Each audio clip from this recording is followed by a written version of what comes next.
कल जब मैंने सुना तो सबसे पहले हमने अपने सारे कार्यक्रम को कैंसिल कर दिया। और हमें लगता है कि आज मनसा पूजा के बाद हम पहली बार घर गए। अपने सारे साथियों को जो फोर व्हीलर में हम गए थे, फोर व्हीलर को हम आधे रास्ते से घुमा दिए। हम घर से बाइक मंगाए बुलेट। हम बोले नहीं, आज किसी के साथ हम नहीं जाएंगे, आप लोग अपना घर चले जाइए। और सही बात है, हम बुलेट मंगाए, बुलेट में बैठ के घर गए। कमरे को बंद किए और आंखें गिली थी। इसलिए गिली थी कि सवाल यही है कि आज मैंने अपने शरीर को गला दिया। मैं किस पे विश्वास करूं? आज यही रिजवान दा। हालांकि उनको मैं फिर यही कहूंगा कि मैं उनको दगाबाजी के लिए याद नहीं करूंगा, मैं उनको संघर्ष के लिए याद करूंगा। उन्होंने संघर्ष किया है। आज मुझे भी वो दिन याद आता है कि जब मैं वो तेतुलमारी के अपने मोहलेडी गांव में थे। पहली बार आज से 2.5 साल नहीं, लगभग 2.25 3 साल पहले, उससे भी ज्यादा, 2-3 महीना कम कही कि 3 साल पहले मैंने उनको कॉल किया और उनको मैं अपने मामा घर लेके आया। क्योंकि उस समय हम लोग को मीडिया कवरेज नहीं करती थी। उस समय एक जितेंद्र ब्लॉग थे और रोहित ब्लॉग थे। उसके अलावा कोई ऐसा विषय, राजकुमार मंडल जी थे कभी कभी, और राहुल मोदक जी थे। उसके अलावा बहुत कम ही ऐसे चैनल थे जो हम लोग को दिखाते थे। तो मैंने, मेरा पेज का चैनल वो ठीक ठाक चलता था, अच्छा व्यूअर्स था। कोई भी हम स्टेटमेंट देते थे वो लगभग 1 लाख, 1.5 लाख, 2 लाख तक एक दिन में पहुंच जाता था। तो पहली बार उनको हम मामा घर बुलाए। हम मामा घर में रहते थे। मामा घर का नाम आमडी है। रिजवान भाई को खाटी पे बैठाएं और उसका हम शीर्षक भी दिए थे कि खाटी में बैठकर खाटी मुसलमान को सुनिए 1932 के खतियान पे। वो मेरा पेज था, वो चैनल भी नहीं था। नहीं, उससे पहले तक रिजवान जी को किसी चैनल ने भी कवरेज नहीं किया था। मैंने खुद उनको अपने पेज पे लाए कि रिजवान भाई आप बोलिए। तो फिर उन्होंने बोले और वो वीडियो हमको लगता है एट ए टाइम 80,000 व्यूवर्स ने देखा और समय आते थे शायद लाखों पार हो गया था। तो मैंने उनको स्वयं निमंत्रण दिया था कि इस आंदोलन में आप मेरे साथ चलिए। वो चले, बहुत अच्छा चले। बीच में फिर वो अपना JKMM कुछ बनाए।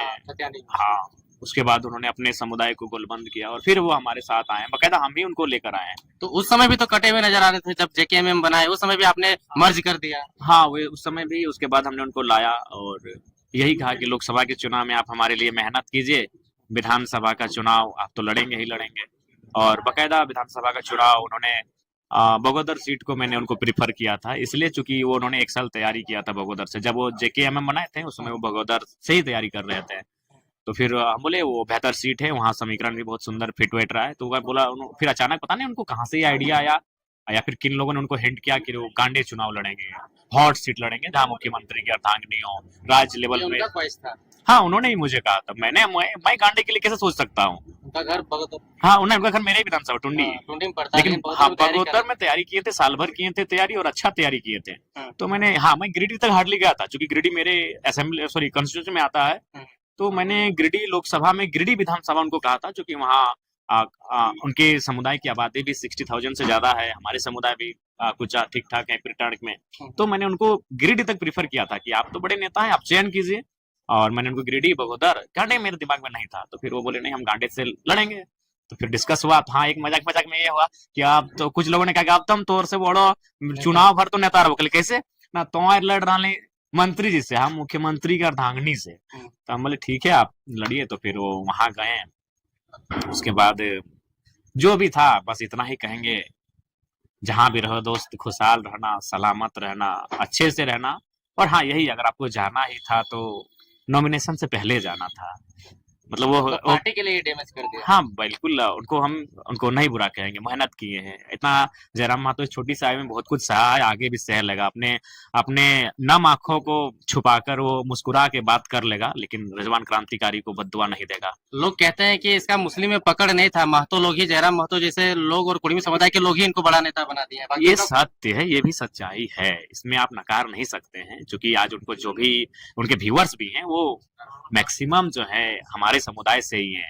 उन्होंने जिन मंचों पे संबोधन किया है वो हमारे समुदाय की भीड़ थी। ये सत्य है, सत्य से नकार नहीं सकते हैं।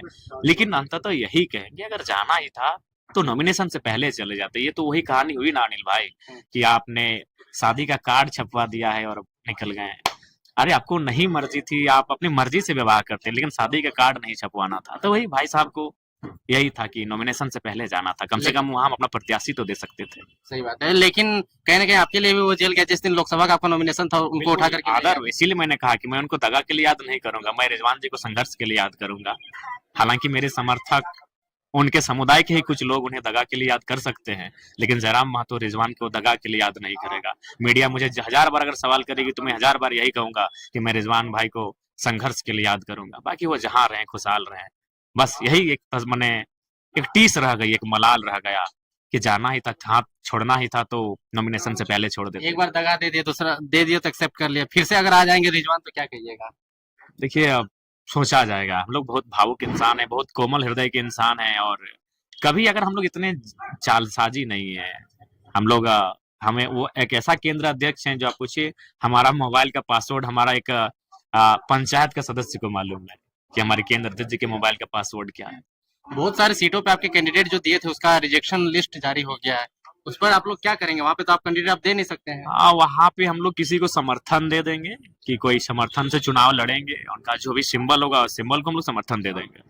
बेरमो में क्या स्थिति है? अगर रिजवान आपके खिलाफ आके बेरमो में अगर प्रचार करते हैं, क्योंकि वो मुस्लिम बहुल इलाका है, तब तो फिर आपके लिए बड़ा डैमेज वाला स्थिति नहीं, है। डैमेज नहीं होगा, डैमेज नहीं होगा। वो स्वागत है, वो डुमरी आए, बेरमो आए आए, कोई दिक्कत नहीं। अगर वो मेरे खिलाफ भी बोलते हैं तो हम उनको, क्योंकि उन्होंने संघर्ष किया है हमारे लिए, बहुत मेहनत किया है, लेकिन होता है मान पता नहीं उनको शायद फ्यूचर जो होता है वो एक दूरदर्शिता की सोच शायद नहीं देख पाए दूर तक जयराम महतो को। वो काफी कुछ पल के लिए चले गए, और वो जहां गए, हेमंत सोरेन तो अस्थायी नेता थे। आज अगर उनको जरूरत थी तो जयराम महतो की जरूरत थी। हेमंत सोरेन अस्थायी नेता हैं, 3 बार के मुख्यमंत्री हैं, उनके जाने, रिजवान जी के हेमंत के पास जाने या ना जाने से कोई फर्क नहीं पड़ेगा, लेकिन अगर जयराम महतो